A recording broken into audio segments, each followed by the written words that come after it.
Arizona had a really rocky 2024, first year for Brent Brennan. For sure. It was not a slam dunk at the end of the 2024 season that they were going to bring Brent Brennan back. Like, we had picked up rumblings that they were thinking about, like, maybe we should cut bait here. They didn't. They brought him back for 2025.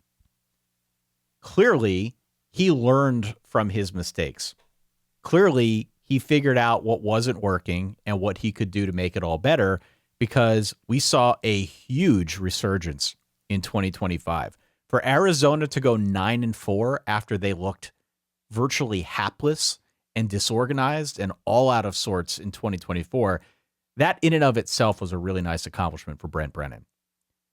So now we come to this point in time where Noah Fifita is back, where it feels like there is some momentum on this defense given where they left off last season. It feels to me, with Arizona having been a borderline top 20, top 25 team, that there is real genuine optimism going into 2026. You and I both had them in like our next tier down, comfortably in the top half of the Big 12. And we were in agreement that they belong somewhere below that Texas Tech BYU line. But I think there is some debate as to how high up in that second tier, how low in that second tier Arizona belongs, given what they've got coming back, both sides of the football.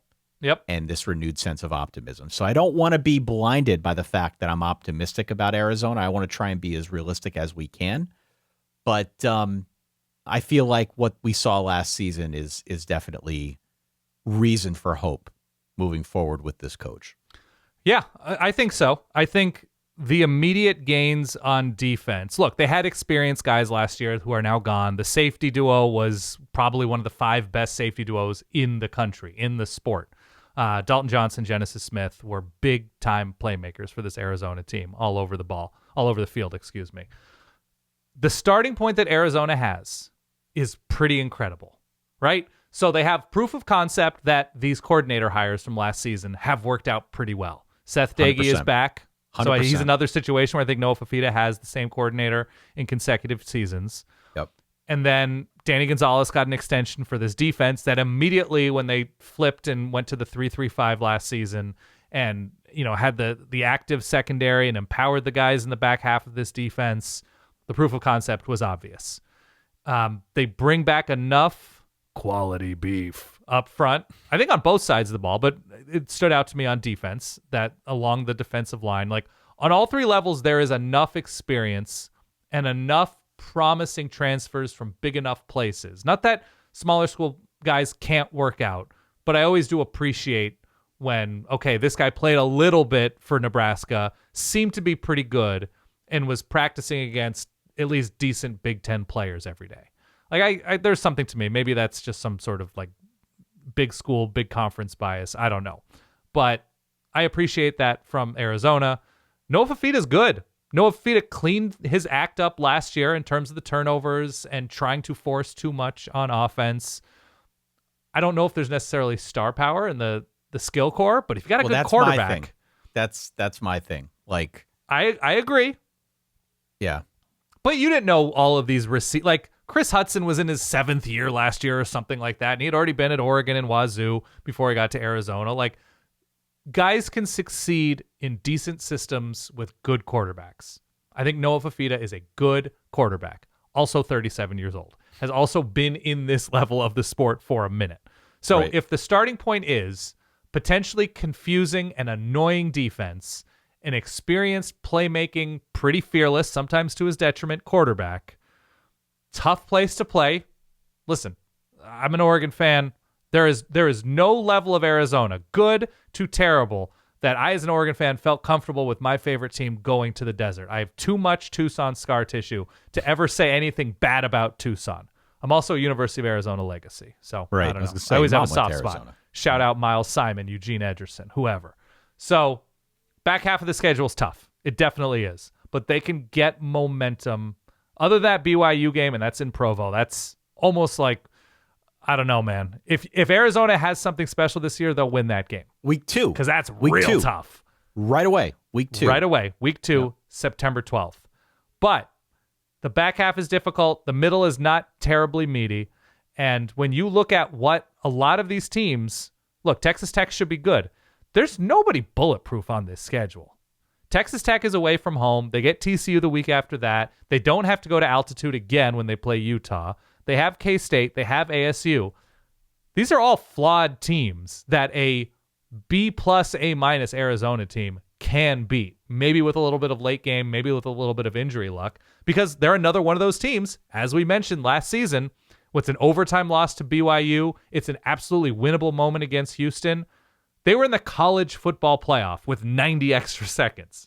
You can say that about a lot of teams. No, they weren't just a good story. They were a really good team. Well, my biggest issue with Arizona is that the heartbeat for last year's team was very much the pass defense. Totally. And now that pass defense is almost completely gone. Yep. I like that they were aggressive in the portal. I like some of what they brought in. It stands to reason that the back end of the defense is probably going to take a step back. But to the point, I do think Danny Gonzales is the right guy for the job because he runs a scheme. He said 3-3-5, but more than that, it kind of shape shifts. He's willing to adjust it based on personnel. And I think there is enough back at the first two levels of the defense that they'll still be pretty formidable. Might not be bulletproof against the pass, but they're still going to be pretty good on that side of the football. It's not like the bottom's going to fall out. So they've got that as a starting point, which I like, even if it's not as ferocious as it was a year ago. I have more questions about the offense, though, because the line took a big step forward last year, but then lost 3 starters. I'm not entirely sure how they're going to look on the ground. Their leading rusher is gone. They have a couple good options. Yep. And I think they'll still find ways to run. But how they assemble their running game will be interesting to me. They've got different types of backs that they can use. They got a power guy. They got a speed guy. How Seth Doege brings all that together, I think, remains to be seen.